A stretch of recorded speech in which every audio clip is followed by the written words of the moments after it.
Welcome to a new segment of Let's Talk Jonesboro. Today we have with us Joel Shell. He works at KFLO radio station in Jonesboro, which is a nonprofit radio station. Welcome, Joel. Thank you. I'm glad to be here. And Joel is totally blind, and he is an account executive at the radio station. And Joel, tell us a little bit about what you do at the radio station. I call different businesses and see if they want to sponsor our music and other different packages that we have to offer on our radio station. Now, tell us a little bit about your background. Where did you, are you a native of Jonesboro? No, sir. I grew up in Evening Shade, Arkansas. Evening Shade, Arkansas. How long have you been in Jonesboro? I've been in Jonesboro since May of 2005. And you've been with KFLO for 6 months, maybe? Yes, since I started in June 1st of this year is when I started working there. And what's the purpose of KFLO? I think it's, since we're a nonprofit and we're community-based, I think it's, just to keep the citizens of Jonesboro informed about things that are going on, and just to provide great music and things of that nature. Just kind of community focused. Now, we're really here to talk to you more about the fact that you are living in a world that is, I guess you would say, a world of darkness, but you are not a dark person. Well, it's not complete darkness. I have light perception. I can tell, like, when the light's on or off. I can see sun, and during a bright sunny day. I can also see sunsets. How long was this a condition in which you were born with, or was it? Yes. Okay. I was born 3.5 months premature. I weighed 1 pound 14 ounces. Okay. Tell us about your story. Take me back from your earliest days and the things that you've had to deal with. Some of your story. Well, like I said, I was born 3.5 months premature. The reason I can't see is because I had to be in an incubator because everything wasn't fully developed yet. Too much oxygen as a result of being in the incubator caused my retinas to become detached, and that's why I can't see. My parents were great. They were and are great. They instilled in me a good work ethic, good values. They told me never to let my quote-unquote disability, and I don't like to use that term very often, keep me from doing what I want to do, basically. Tell me how you go about that, because those of us with sight would not know what to do without it. I use a cane to walk with. Like, if I would need to get around here in the studio, I would use a cane. I have, for work, I have a laptop that has a screen reader on it, and it reads whatever's on the screen. Like, I can check emails, I can get on Facebook and things like that with it. I have also an iPhone that's got the voiceover app that tells me what I'm doing on the phone. I've also got something called a Braille Edge that connects to the computer, and it shows a Braille display of whatever I'm looking at or reading. And I've got a scanner that I can scan print documents in, and the software on the computer will read the print documents after they're scanned.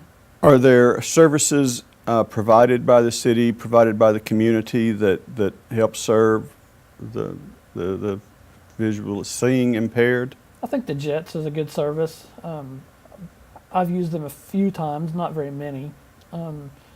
The services for the blind, we have a services for the blind here in Jonesboro that's been really good to help, with me, and I'm sure with other blind individuals. Have you used those services? Yes, sir. I used them when I was in school. I used them because they provided for my equipment that I would need in school, and they provided the laptop and the Braille Edge that I talked about just a minute ago. What types of services would you like to see more of? Honestly, I would like for there to be more Braille menus in restaurants. Okay. Or some sort of app maybe that restaurants could install like for our phones where they could read the menus, because I try to be as independent as possible, and I like to be able to know what's on the menu without having to ask somebody to read it to me. Is there services that allows like members of the community who don't have a vision to get together, or is that done strictly through churches and those such organizations? I'm really not sure. There's a Lions Club. I'm really not sure where that meets, but that helps out with what you're asking, like people to get together and talk about things like that. Well, tell me what you have found. Tell me some of your experiences as an adult living in Jonesboro. It's a great place to live.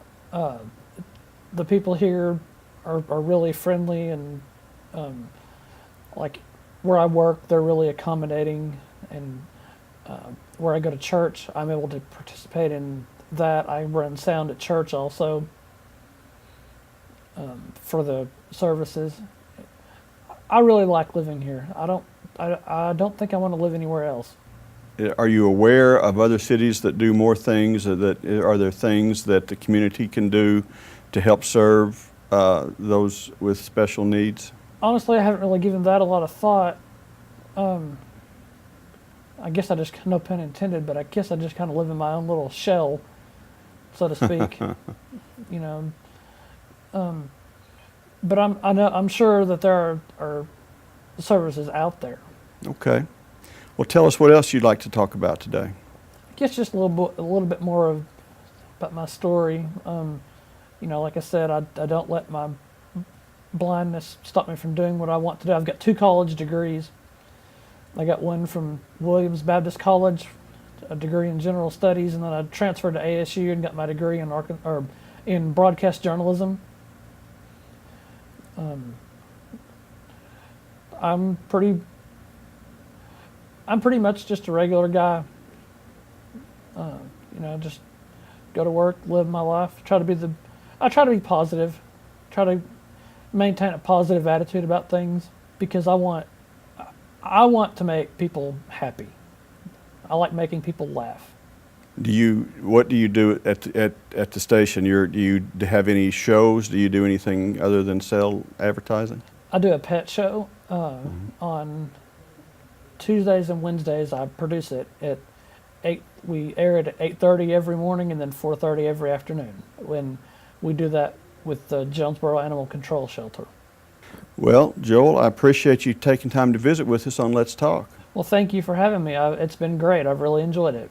Thank you very much. Thank you. Be sure and follow us on Facebook, City of Jonesboro. We find to keep up with all the information that we have to run the city.